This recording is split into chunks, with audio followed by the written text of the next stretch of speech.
What's up, everybody? This is Cornbeaner. There's a few things I want to talk to you about today. One of the main things is I'm really hyped about this new game called Skullgirls. I've probably mentioned it before in some of my reviews, maybe even some of my vlogs, not really sure, but it has an official launch date. The launch date for the PS3 version of Skullgirls will be April 10th for $15. That is to be followed the next day for a release on Xbox Live for 1,200 Microsoft points. The point system is stupid, but it's 15 bucks American, and that will be released April 11th. There's also going to be a demo, so if by chance you think, what is Cornbeaner talking about? I want to try this game out for myself before I take his word for it. By all means, go ahead. The demo will be released the same day as the game on PS3, and I believe the same day of its release on XBL, which is the 10th and 11th, respectively. I would say give it a shot. It's always going to be 15 bucks. You know, support the smaller games out there. That way we can kind of go away from big media $60 type games. If this game succeeds at 15 bucks, hopefully, you know, a Skullgirls 2 will come out and it'll be 15 bucks, and this will be a way to get your fix. The game has me hyped for many reasons. One of it is because it is an indie style game, but also because it's being created with the help of a fighting game community veteran by the name of Mike Z. I haven't met the guy personally, but you know, his background in the fighting game community is kind of historical, so you know, it's always good to kind of, you know, have a game designed by a person like that. And yeah, I've tried a few of these the builds out. I tried the E3 build last year, wasn't really too excited about it then. And then they happened to actually be at a small tournament that I went to for the UGTL at Nerdmelt, which happened around the end of last year, on August of last year, September of last year. And the game was much better. It was faster, it was crisper, the combo seemed to link really good, and it had me really excited. So if you guys want to try it out, again, April 10th for PSN. April 11th for XBL. It's going to be $15 American on PSN, 1,200 Microsoft points, which translates to 15 bucks American. Stupid point system. And yeah, moving on. So the Consumerist actually had a report of the worst company in America, and I guess they were trying to match up with the March Madness that was going on in March for the NCAA tournament. And they did their own. Some of the companies on the list were Bank of America, Sallie Mae, Ticketmaster, Charter, Verizon, AT&T, and a bunch of other companies. The link down below so you guys can actually read the story and see the step-by-step of the voting process. And one company made it that's kind of outside the realm of all the companies listed, and that was EA. EA, of course, is the mega publisher that's brought games like Madden, NHL, Mass Effect, Dragon's Age, and other games. And to much dismay, they actually winded up I don't know if it's called a winning the Golden POO Award for the worst company in America according to the Consumerist voters. This article story, you know, thing has me conflicted because, one, I do like the fact that a mainstream media outlet like the Consumerist that really focuses on, you know, Bank of America and other companies of that ilk had a company like EA, which is a gaming company as a whole, and to tout them out and I guess, you know, make them win the Golden POO Award. Maybe it'll let a company like EA know that you have to try harder to make us want your product, you know, to have our long-lasting support. But part of the reason I don't like this whole voting process is that there was no other companies like EA like representing the video game community. You know, there was no Activision, there was no Capcom.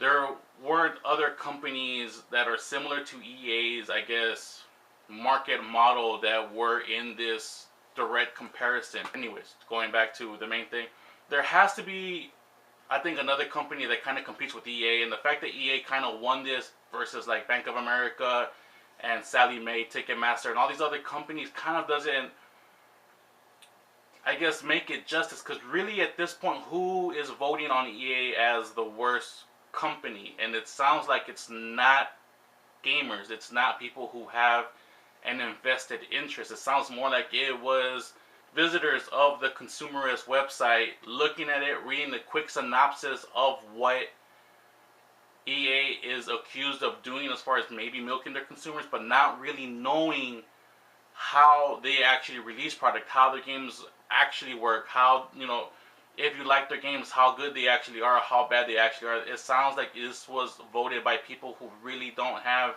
any gaming knowledge as far as picking this up as a hobby or actually doing it professionally. So I do like it that it actually made the mainstream thing, but at the same time I don't like it because I don't think the votes were justified. I don't think people like me or people like you or anybody who's really interested in video games voted EA the worst company. It sounds like it was just voted by a bunch of people who read a quick synopsis, and that was pretty much it. So moving on.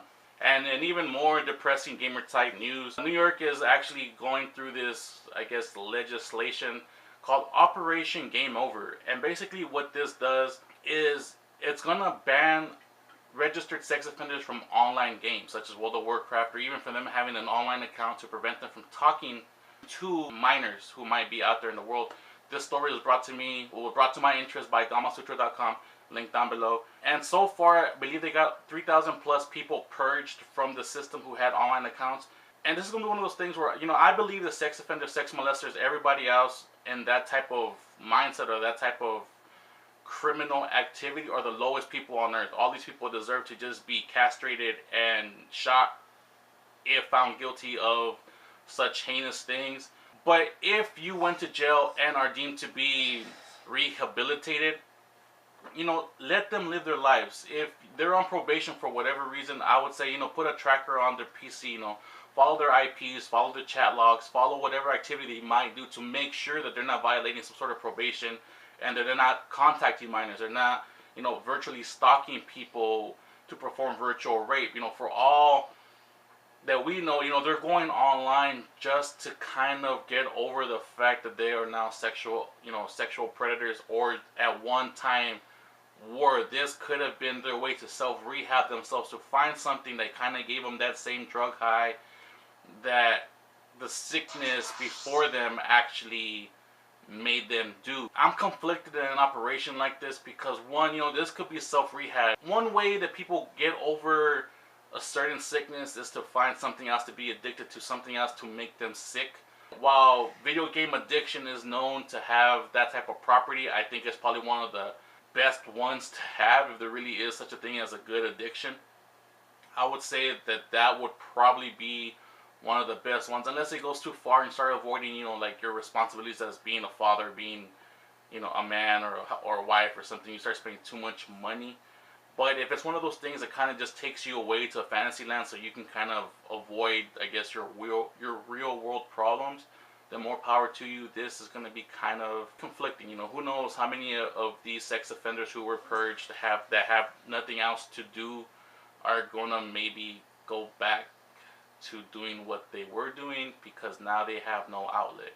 So what do?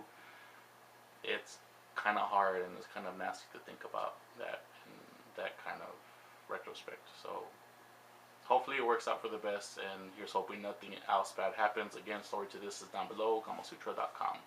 And to leave off, I will actually have a special guest with me today to talk about Hot Shots Golf World Invitational, and again, it's for the PS Vita. So without further ado, here's my special guest, son.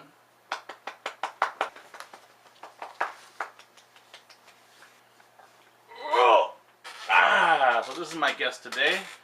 This is my son. We look alike, don't we? So do you want a gamer tag, or do you want to introduce yourself to the people out there? Do you want a tag? I'm Cornbeaner. What do you want to be? We should have thought about this before. Right?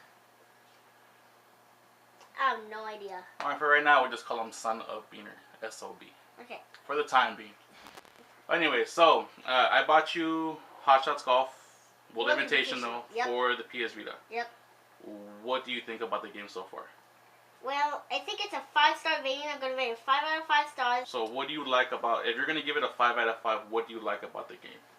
What I like about the game is that there are hidden crowns at each challenge level. Okay. And that you can get those crowns in order to get to the second versus level, which gets you even more points if you get the victory. So, how do you like the way the game looks? Do you like the graphics, like the pictures in the game? Do you think they look good? Do you think they're lousy? No, I think that they're good. They're good? Yeah. Okay. So, you mentioned there's a lot of unlockables. Yeah. What else can you unlock besides the other, I guess, secret players or secret levels? Can you unlock other stuff like equipment? Yeah, you can unlock the clubs and the balls. So there's unlockables like golf balls and golf clubs and stuff like that, right? Yeah, course memberships. Course memberships. Okay, so as far as you said, the game is a 5 out of 5. Is there anything you don't like about the game? Is there anything that makes you not want to play the game sometimes? There is. Which is? Which is some of the.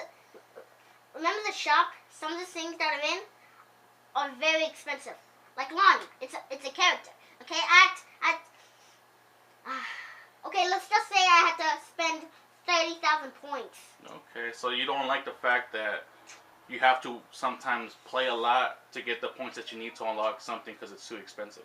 Yeah. Okay, that's a fair judgment. So you're gonna give it a 5 out of 5, correct? Yeah. Yes.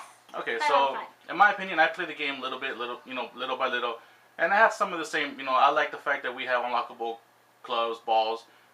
You start off with 2 characters, and you can, I believe, unlock up to 10 total. No, actually, it's more than 10. It's more than 10. Okay, it's more than 10. He plays more than me. They only showed 10 in the movie, but okay. Yeah, they. Okay, they so apparently there's more than space. 10, but the space is there. There's actually 10 that are there. I guess you can unlock more. So I guess total number I'll find out and put a little notation. I'm gonna give the game a 4 out of 5, as the game itself has not really progressed any from what I played before. It's really similar to the PS3 game that came out around the launch time of the PS3. So in about the 5 years that it took from that game to be released to the game that we have now, there's very little in the name of progress. The graphics are pretty much the same, but they're beautiful. To top it off, course design is pretty much the same. Controls are pretty much the same. But it's still a fun game. It's still a good investment if you have time to kill. If you have a little one like this, he loves the game, and he's gonna give it a 5. I'm gonna give it a 4. So we're gonna average that out, and we're gonna say it's a 4.5 out of 5. And if you have the money, if you have an interest, if you have a little one who has some sort of an interest in golf, I believe this is probably the best way to introduce them into the games or just anything in general. So yeah, we'll leave it off with that. 4.5 out of 5. Sounds good? Yeah, All right. 4.5 out of 5. Alright. So that's it for today's. Say bye to everybody. Bye, this is Vita, and I will see you next time. Alright, dude. So now, I guess that's how we're going to end this.